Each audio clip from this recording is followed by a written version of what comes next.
वो मेरा कार्यकर्ता है, मैं मेरे साथ रह चुका है। लेकिन जिस तरह से हमने इस विभाग में काम किया है, लोग हमें अच्छा यहाँ पे प्रतिसाद दे रहे हैं और जहाँ तक मुझे लग रहा है कि इस चुनाव में हमारा विजय निश्चित है।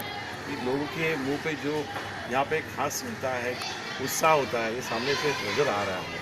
आपकी टक्कर किसी से आपको लगती है? कौन सी पार्टी अगर कहेंगे इससे टक्कर आपको लगती है? देखिए, हर चुनाव का अलग अलग नतीजा होता है और मुझे ऐसा लग रहा है कि लोगों के लिए यहाँ पर मैंने जिस तरह से काम मैंने किया हुआ है, यानी कि जैसे कि फॉर एग्जांपल मैं देना चाहूँगा कि 25 साल से हमारा रेलवे फाटक का एक प्रश्न था, उसको हमने सॉल्व किया हुआ है। यहाँ पे आईसीयू का विषय था, उसको हमने सॉल्व किया है।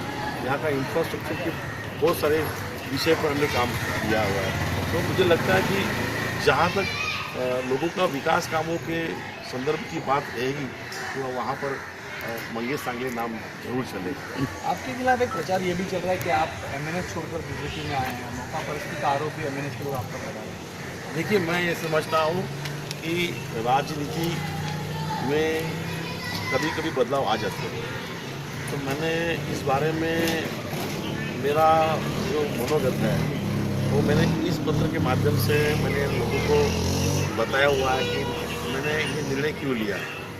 अगर 2 साल से मैं जिस तरह से परेशान था, उस परेशानियों के बारे में सब मैंने यहाँ पे लिखा हुआ और मुझे लगता है कि केंद्र में जिस तरह आदरणीय पंतप्रधान माननीय मोदी साहब काम कर रहे हैं, 18 घंटा काम कर रहे हैं, देश की छवि को पूरे अंतर्राष्ट्रीय स्तर को ऊंचा बना रहे हैं। राज्य में हमारे आदरणीय मुख्यमंत्री महोदय 15-16 घंटा 18 घंटा काम कर रहे हैं, हर विषय पर अभ्यास कर रहे हैं, हर विषय के लिए कुछ सोल्यूशन ला रहे हैं, अलग अलग योजनाएं ला रहे हैं। मेट्रो की यहाँ पे एक अलग रेल की एक आने वाले समय के लिए एक अच्छा एक गिफ्ट मुंबई के जनों के लिए दे रहे हैं। तो मुझे लग रहा है कि यहाँ पर लोग पूरी तरह से भारतीय जनता पक्ष के कार्य से प्रभावित है और मैं लोगों के घर पे ही जाता हूँ तो मुझे उस समय मालूम पड़ता है कि लोगों के दिल में कितना प्यार और विश्वास और एक आशाएं है कि हमारे इस इलाके का अगर कोई विकास कर सकता है तो सिर्फ भारतीय जनता पक्ष यही कर सकते हैं। ये विश्वास लोगों के मुंह से मुझे सुनाई दे रहा है। वही एमएनएस कह रही है कि लोग हमको, ऐसा कहना ये कि आमतौर पर उम्मीदवार जनता को चुनाव के दौरान पैसे देता है, लेकिन उनको जनता पैसे दे रही है। क्या आपको लगता है इसके बारे में?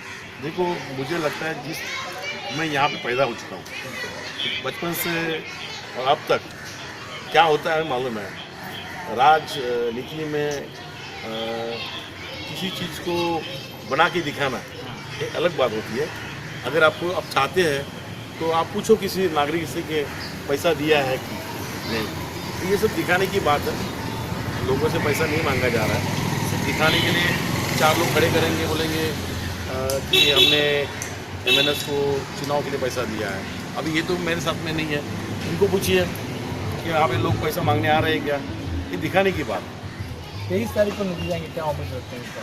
देखो, मुझे पूरा विश्वास है कि इस कन्नौज नगर की जनता को ये मालूम है कि केंद्र में, राज्य में भारतीय जनता पक्ष का सरकार है और जिस तरह से यहाँ पर कन्नौज नगर में जितने भी काम अधूरे पड़े हुए हैं वो काम अगर पूरा करना है, यहाँ का रीडेवलपमेंट का विषय है, सीआरगढ़ का विषय है, इंफ्रास्ट्रक्चर का विषय है, स्विमिंग पूल का विषय है, अगर इसे पूरा करना है तो केंद्र में, राज्य में और शहर में एक ही सरकार होनी बहुत ज़रूरी है।